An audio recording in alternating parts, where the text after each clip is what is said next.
Imagine paying your rent on time, taking care of your home, and doing everything right, only to have your landlord bang on your door and scream that you've got 24 hours to leave. Now, imagine that landlord doesn't even give you a reason, other than the color of your skin. That's exactly what happened to Monica Carter. But what her landlord, Mr. Benson, didn't know is that Monica was holding a secret that would turn his entire world upside down. Because sometimes the person you think is powerless is actually the one holding all the power. Stay with me, because this isn't just an eviction story. This is a jaw-dropping twist you'll never forget. What would you do if someone tried to throw you out of your own home? Not because you did anything wrong, but because of the color of your skin.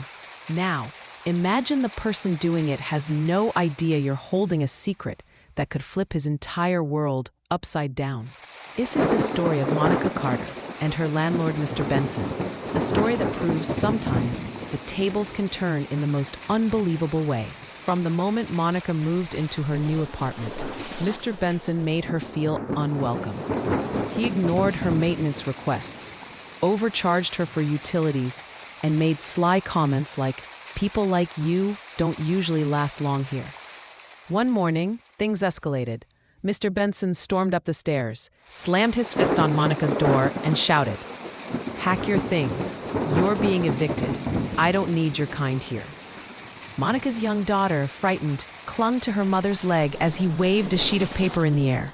Monica asked calmly, "Evicted? On what grounds?" Mr. Benson smirked. "Because I said so. You've got 24 hours. Monica's heart raced. She'd worked hard for this home. She had nowhere else to go.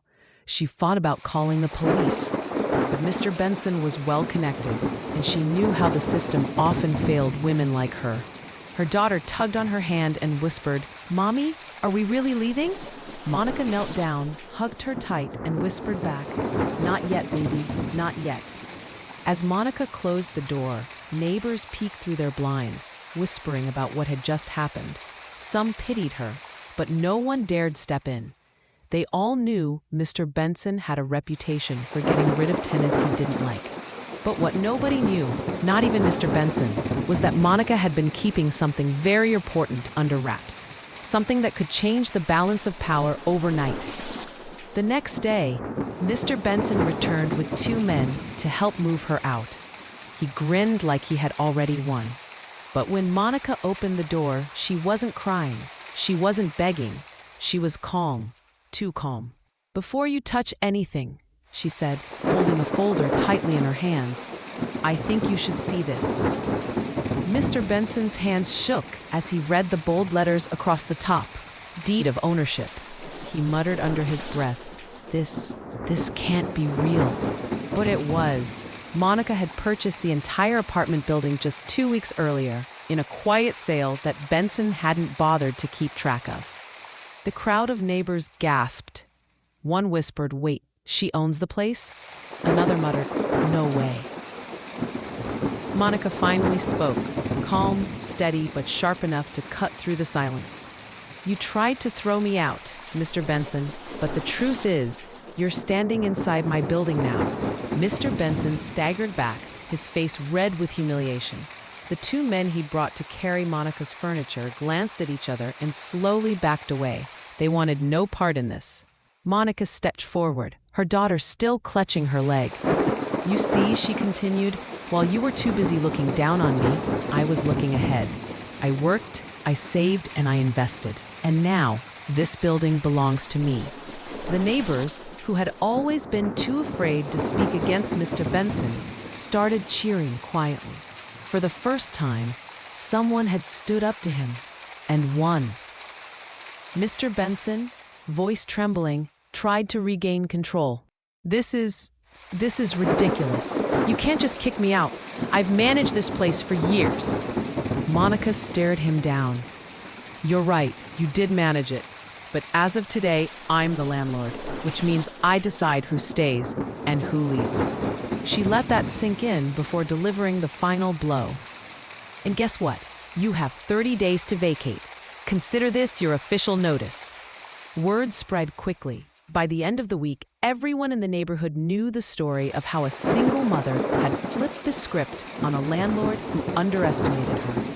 Mr. Benson tried to fight it, filing complaints and even threatening legal action. But the paperwork was airtight.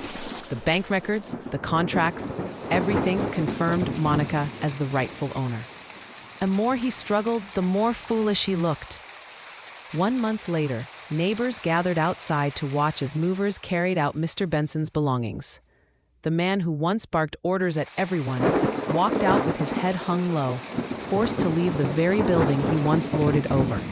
And there on the steps stood Monica, her daughter at her side, watching silently. She didn't gloat. She didn't taunt him. She simply said, "Next time you think about evicting someone because of who they are, remember this moment." The tables had turned in the most unexpected way. What began as an attempt to push Monica out had ended with Mr. Benson himself on the curb. Because sometimes the best revenge isn't anger, it's ownership. Last time, Monica stunned everyone when she revealed she was the rightful owner of the very building her landlord tried to evict her from. Mr. Benson was forced to pack his bags. But what if I told you that wasn't the end?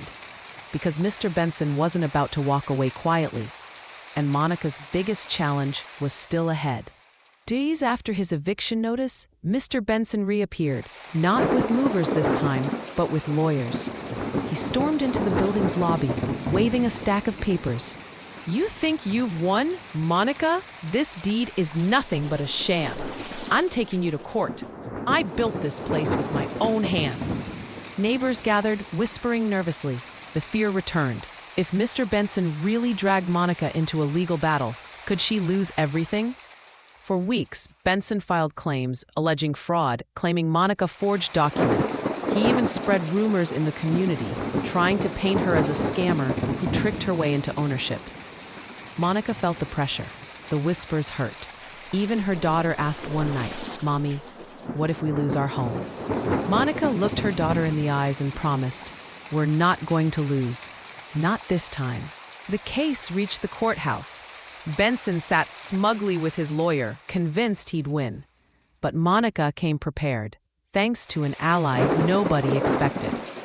Enter Mrs. Alvarez, a retired tenant who had lived in the building for over 30 years. She'd kept every rent receipt, every letter, every notice from Benson.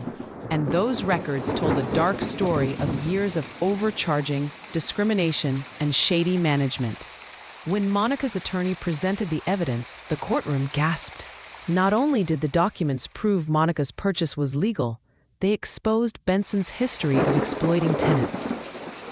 The judge leaned forward and revealed something Benson didn't see coming.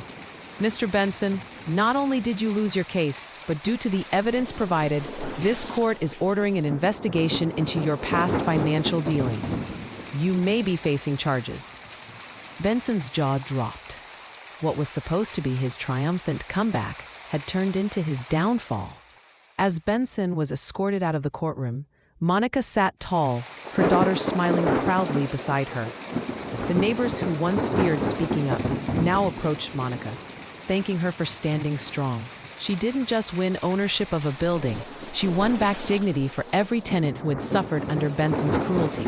And in one last poetic twist, Monica transformed the building into more than just apartments.